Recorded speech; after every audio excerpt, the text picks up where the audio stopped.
On the West Coast shares its beauty with the railroads and coastal resorts, but also shares its darkest hours in distractions and sheer stupidity.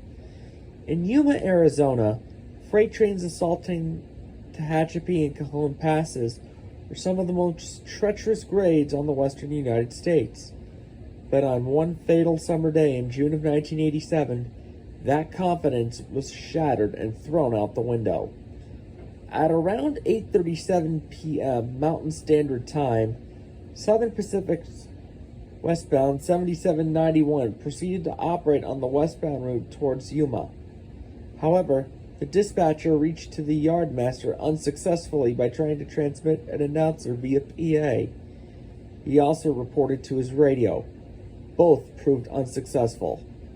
The engineer, who was buzzed at the throttle with alcohol, either fell asleep, dozed off, or ignored the warnings of westbound 7264 westbound straight approach limited, straight ahead. His conductor would find that mistake to be fatal. At around 1:15 a.m. Mountain Standard Time, at the time where daylight savings was not into play, the conductor was speechless and even tried screaming on a warning alert, or even screaming a warning that the engineer was on the same track as the eastbound 7267.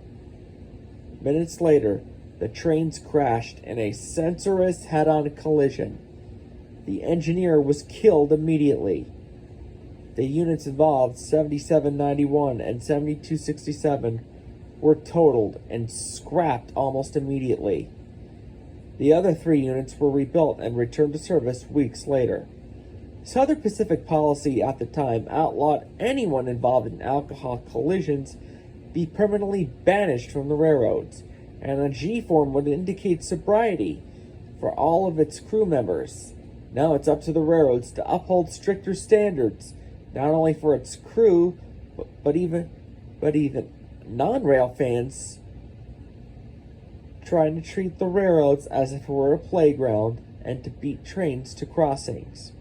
Bernard Goldberg, CBS News, on special assignment in Yuma, Arizona.